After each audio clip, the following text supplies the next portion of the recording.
Hey everybody, Tanning Coffee with Mikey. It is a Monday.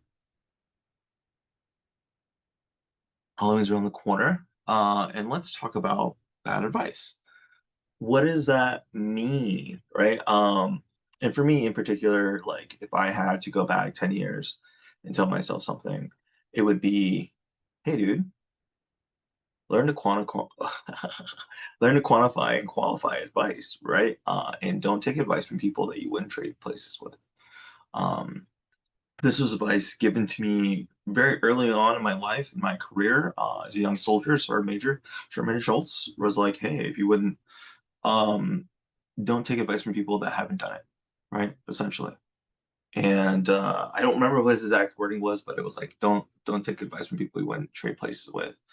And I think that is very helpful for me because I get really angry, triggered when people give me unsolicited advice, right? If I'm not paying uh, my coach should give me feedback. Even my coaches to say, "Hey, can would you like feedback on that? Can I give you feedback on that?" Um, uh, People that are like professionals, right? Like, I mean, every once in a while you might get good advice from somebody that it comes from a good place. They really care, but most of the time it's just not worth your time.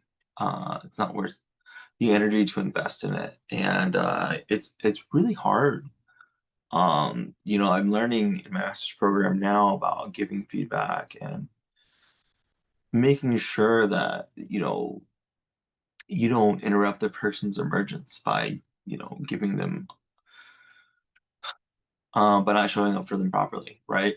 Some people are looking for answers, or they think they want answers from, that you just give them the answers. But really, what's happening is they know what the answer is. They just have to come to that conclusion. And your role, right, as the advisor, as the coach, as the leader, is to show them that they have to trust their own intuition. They have to trust their ability to discern what the answer is on their own, and ask them the right questions to get them where they need to be. And I feel like those are the best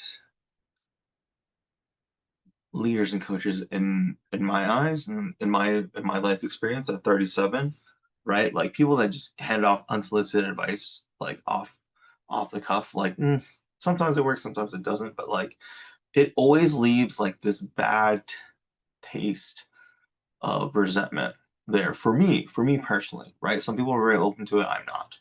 And that's what I've learned about myself. And that's why, going back 10 years, like, hey man, learn to discern bad advice, right? And learn to tactfully say no to bad advice. Like, oh, it's something like, why don't you do this? Or you should do this. And I'm always like, you should shut the fuck up. Let me handle my goddamn business. I know what the fuck I'm doing. And like, some things that shouldn't be triggering are triggering to me. Like, oh, you got this. Well, I'm like, yes, I got this. That's why I'm doing the fucking work right now. And for me, it comes off as like really, I have an angry response, and I shouldn't. Um, Irrationally, I understand that I shouldn't have an angry response, or maybe I should. Maybe you shouldn't give me unsolicited advice. So I should come with that like trigger warning. Unsolicited advice will be met with uh, verbose violence.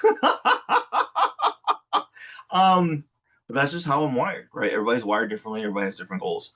So understanding how to give people feedback and advice is important. I've learned the best way is is no way. I've learned the best way is to show up and be present and be a sounding board. As somebody who's a verbal processor, I like to talk about it, right? I like to work through these responses and things with somebody as a sounding board, right? I like to co-regulate and I like to body double, right? And that's how I become more productive, right? When I'm like in proximity to somebody else working on things, even over Zoom or over like a remote call, just like work. Like honestly, some of my best coaching sessions over Zoom, talking for an hour, spending like a half hour, 45 minutes, just like getting to know the other person and kind of talking about things that are unrelated. So we like build the rapport and the understanding about each other. And then, bam, impactful 5 minute talk of like, wow, I made so much progress, right? Um, and that's it.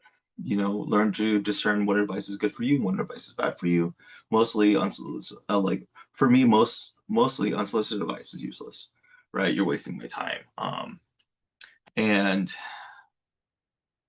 you know, a good indicator, right, of good advice is if you would trade places with that person, right? If that person has successfully achieved things that you set for your goal, your life path, right? It's probably good advice. I'm always concerned about people that are like, "Oh, sleep less, cry more, blah blah blah," and I'm like, maybe, but I've tried that. It doesn't work for me. That shit does not work for me, dude. I need to be real rested. I want to be able to show up as my best self because I've shown up at 20%, right? Like in some places that's important, right? But I mean, most of the time in my adult life as a civilian, right? Like I don't have to go to every meeting, right? It could have been an email, right? A lot of times having a TLDR is important, right? Unless there's like something that's super actionable for me to respond to, um, I try not to go because like I can better spend my time and attention on things where I can be super impactful. So if I wouldn't trade places with the person, don't take their advice, and a lot of unsolicited advice is pretty useless, right? So I've had to learn to discern that in my own life. Your mileage may vary. Good luck.